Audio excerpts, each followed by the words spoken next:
reminder that Prisoner tonight is at 11:40, but now a new comedy series set in a world where Colin and Brian are the only survivors, not with a bang. 5, 4, 3, 2... OK, quiet on the studio floor, please. Here we go.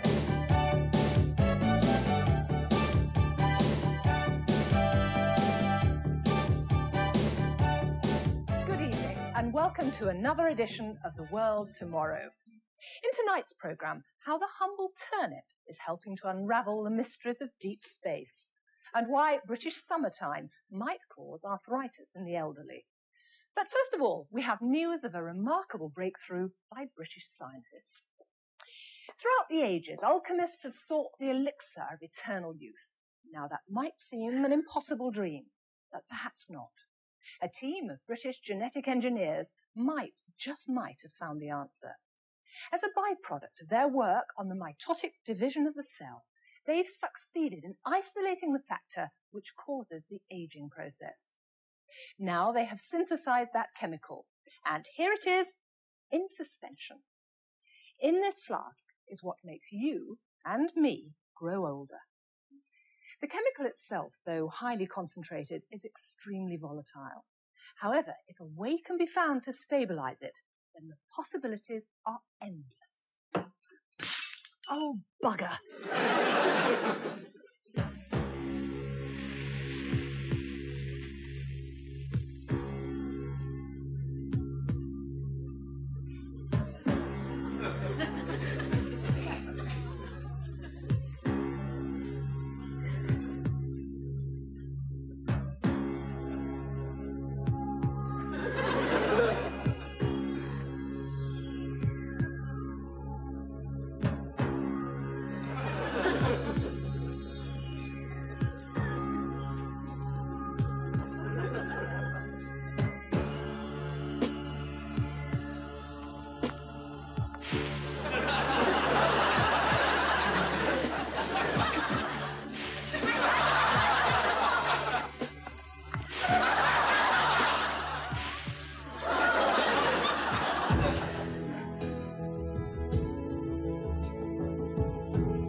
Quiet tonight, Ted. Yes, but it'll pick up later, I expect, Colin. Yes, it usually does, doesn't it? Oh, yes. You having another one, Colin? Oh, OK, Ted. Don't mind if I do. Bottle of the usual, please. Will you have one with me? Oh, very kind of you, Colin. You know me, never say no to a free drink. Here, Colin. Remember the Friday night discos we used to have in here? You were a lad. I remember that night you picked up that little blonde-haired girl. Dental receptionist from Witherslack. What was her name? Susie. Susie. Actually, I've forgotten myself. Anyway, you know the one I mean. You did all right for yourself that night. She couldn't keep her hands off you. When the DJ put on You've Lost That Loving Feeling, I thought, well, she bloody hasn't. I wish I could remember her name. You going to the match on Sunday, Colin? Hello, Brian. I was just asking Colin here if he was going to the match on Sunday. You going yourself? 60 million people in this country, and I get stuck with you. You've got to stop all that talking to yourself. Why? There's no one else to talk to. Anyway, it cheers me up. Ted likes it as well, don't you, Ted? Well, you're a very interesting conversation. Yes. Well, anyway, I settled on a plain black frame in the end. Fine. We shall remember them on this, the first anniversary. He's good. Now, what I thought we'd do is have a little ceremony. Yes, now we'll stand in front of that dais. I shall move forward and hang this up, and then we'll have a minute's silence. Shall I help you put it up? No, it's all right. I can hang it up myself. I'd like to help. No. It needs to be done solemnly. I could do it solemnly. No, it's all right. I'll do it. You see, Colin, you're what we historians call a bit of a pillock. I want this doing properly. Fair enough. Come on, then.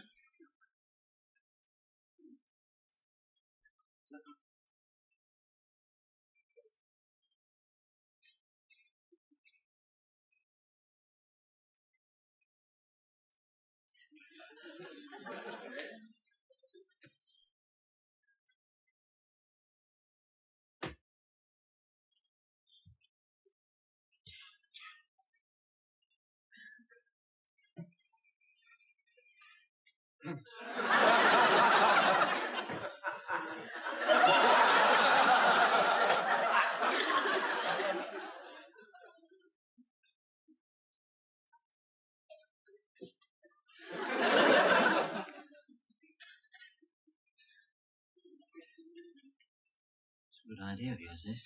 Oh, sorry. Oh, yeah. I was just thinking. Quiet! Oh, okay. I'll tell you later.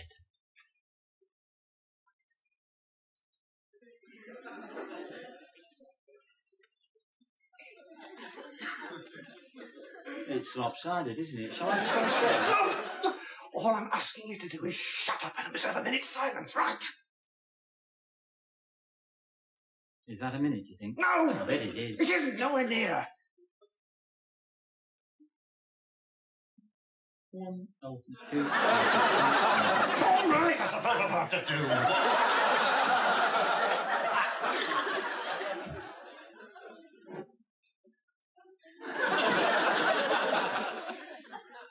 Anyway, I suppose I can't expect you to share my memories. Oh, it all came flooding back to me. It came flooding back to me as well.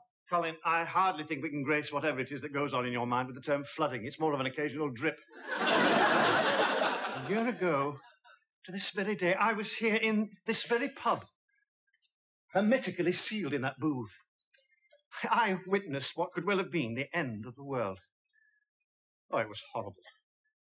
That booth saved my life. If it wasn't for that booth... You wouldn't be here today, yes, you've told me. It was the regional final of the Pub Quiz League. I'd just gone in to answer questions on my special subject, the life and works of Trollope, 1815 to 1882. Only answered 2 questions on the McDermotts of Ballycloran, when all of a sudden, boof. Nothing. They'd gone. Dust. And I had been going to answer questions on English history. Yes, you've told me all this. But Barbara West said to me, "No, Brian, I am the one for history. You save yourself. You'll be needed later." Those were her very words. Uncanny, isn't it? So Barbara did English history and went into the booth first. She came out, and I went in with my trollop, and I'm still alive today. That trollop saved my life. Do you know, it could so easily have been Barbara here instead of me.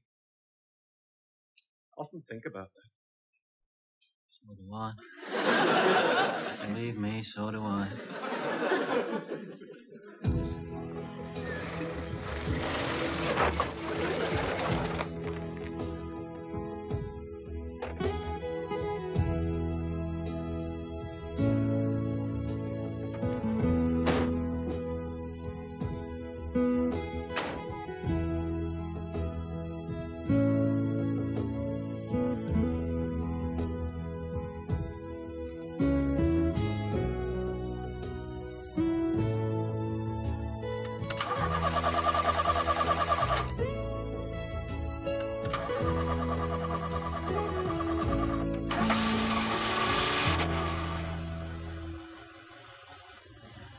This one's fine, Graham. You gonna stop sulking and get in? Please, Graham.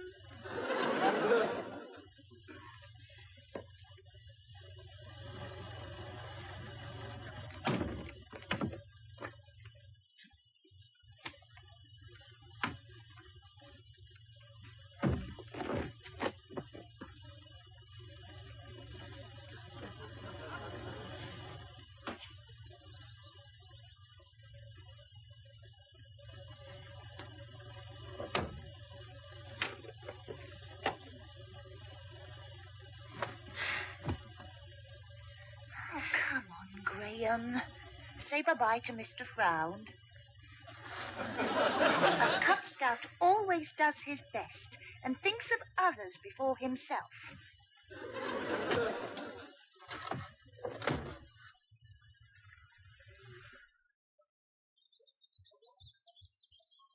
Hello, this is Maybridge. This is Maybridge. Are you receiving me? Over. Hello, this is Maybridge. This is Maybridge. Are you receiving me? Over. Hello. This is Maybridge. Are you receiving me?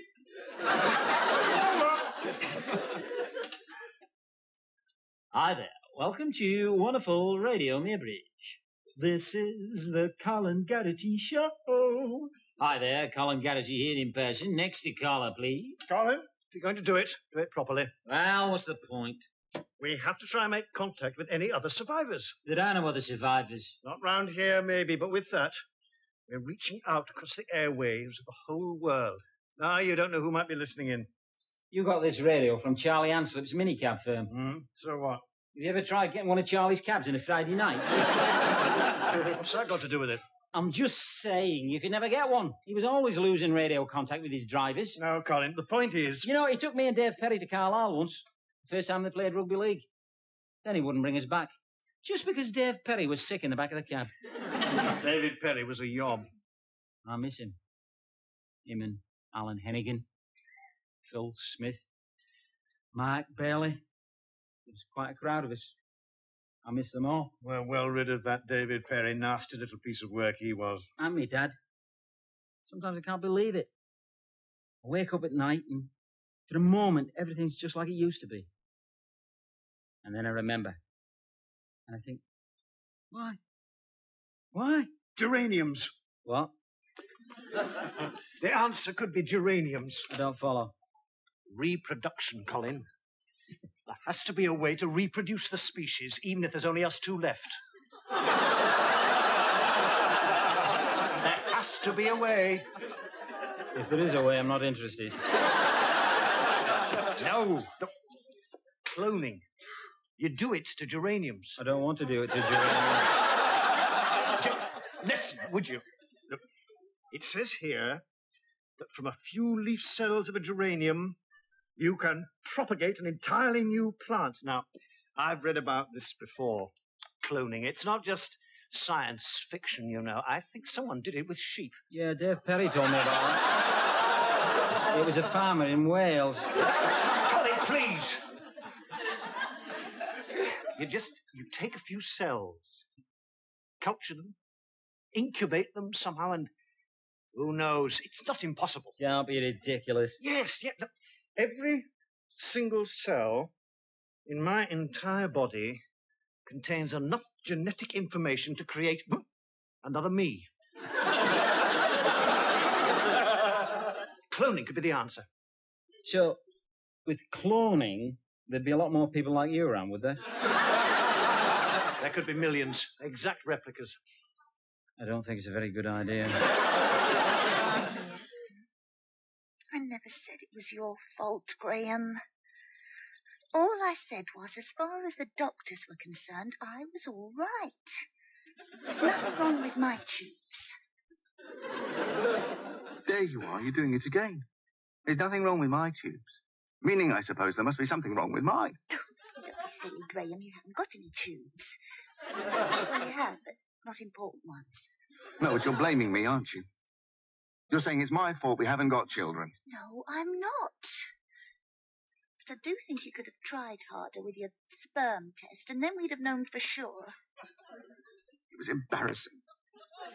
Oh, I don't blame you getting cold feet at the hospital, Graham. But they told you not to worry and sent you home with that jiffy bag.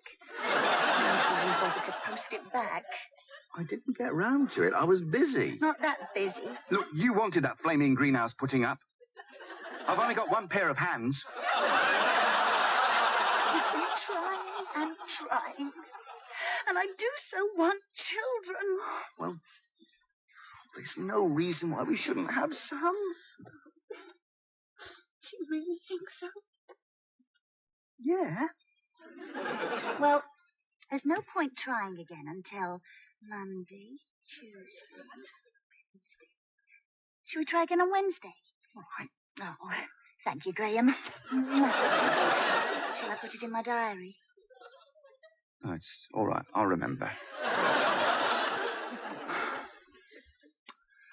Have you decided yet? Mm-hmm. How about Merebridge? Looks like good trekking country. If you like. We could have an expedition tomorrow in the hills. No, let's not bother. Oh, it's no bother. I'll lay a trail for you if you want to. You can pursue me. Oh, this is a nice car, isn't it, Graham? The nicest Sierra we've had since spring. What do you think that knob's for, Graham? Oh, it's like a radio. Oh. Don't fiddle with it, Janet. Graham, you're so unadventurous. We're riding along on the crest of a wave. Come on, Graham. And the sun is in the sky. All our eyes on the distant horizon. Look out for passers-by. We'll do the hailing. The ships around us sailing. We're riding along on the crest of a wave. And the world is ours.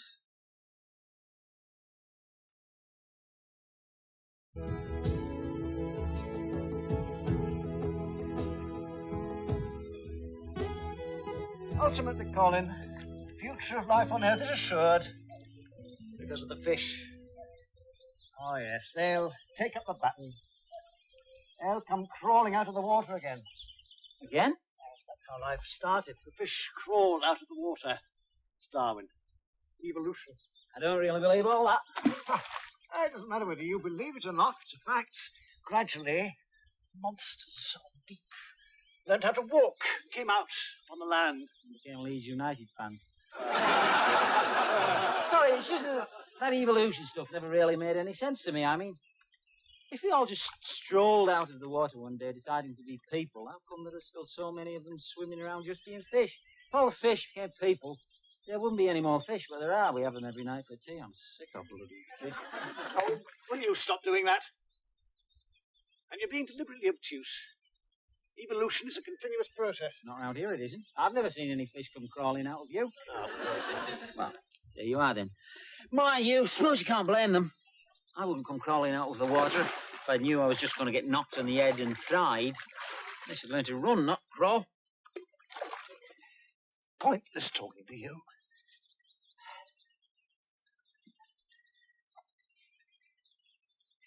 You see, Colin, we are the survivors. We're the custodians planet. Oh, yes. The fish will evolve. I've got no doubts about that, but that could take 2 or 3 million years. Then the odds are we won't be around to see it. We've got a chance to start again. Fish of the sea.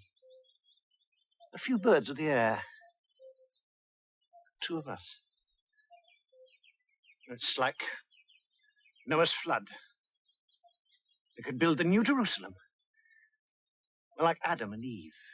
Which one am I? There was a lot wrong with that old world, Colin. We've got a chance to put it right.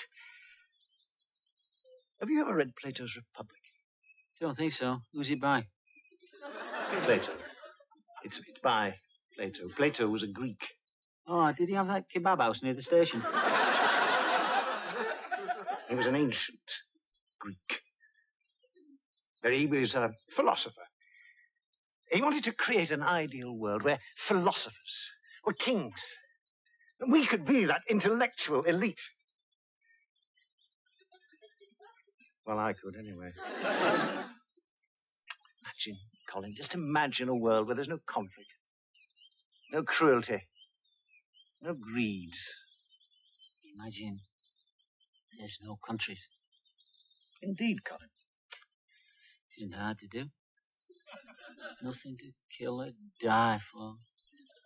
No religion, too. Well, yes. Imagine all the people living life like this. You may say I'm a dreamer, but I'm not the only one. I hope someday you'll join us and the world will be at one. That's remarkable, Colin. No, it's John Lennon.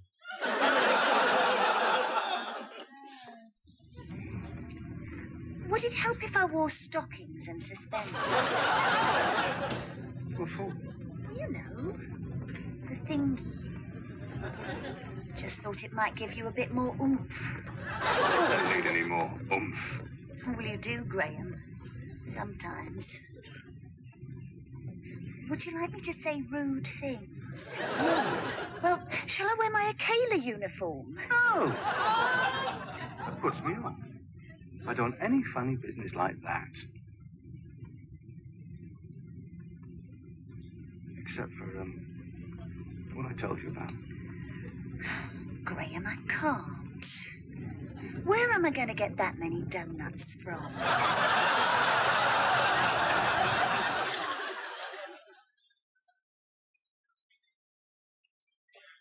This is the way the world ends. This is the way the world ends. Not with a bang, but a whimper. Pardon? Poetry. Oh. There was a young girl from West Horton who had one big tit and one short one. But to make up for that, she'd a massive... Gee, I don't know any proper poetry. Actually, I once went out with a girl from West Horton. She was lovely. I really fell for her, and I thought she was fond of me. But it didn't work out. Oh, well, sometimes these things aren't meant to be. How did it end? Much like your poetry. Not with a bang, with a whimper. She wouldn't come across, so I ditched her. I don't think T.S. Eliot meant that, Colin. Oh, I do miss women. I'd love to meet a woman again, just to talk to her. It'd be great, wouldn't it? It depends on whether she had anything interesting to say. It would be nice to chat to someone with a shared interest in Trollope. The sex doesn't matter.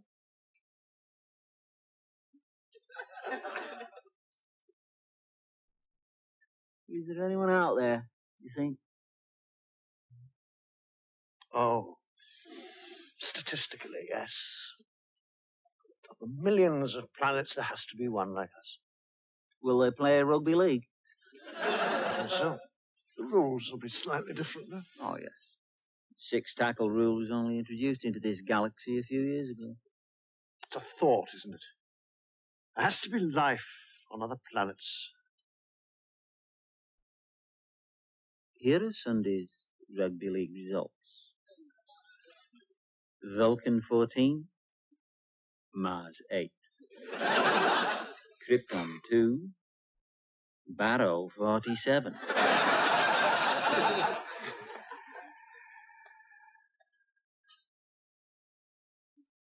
Yeah, that showed those Krypton bastards.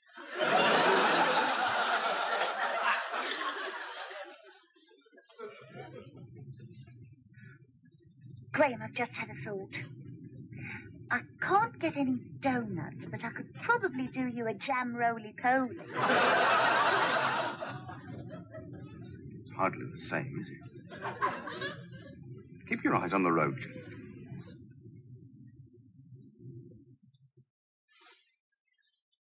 Can you hear anything? It must be me. Fish always makes me rumble. So does chili con carne. I don't believe it. No, it's true. I think it's the chili rather than the con carne. Not that I've had chili con carne for a while. It is. It's a car. It's a car. We're saved. Stop. Help.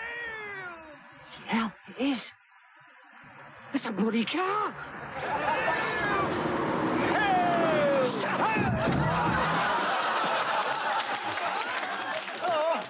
I'm Chloe Garrity. This was Brian Appleyard. I think you've killed him.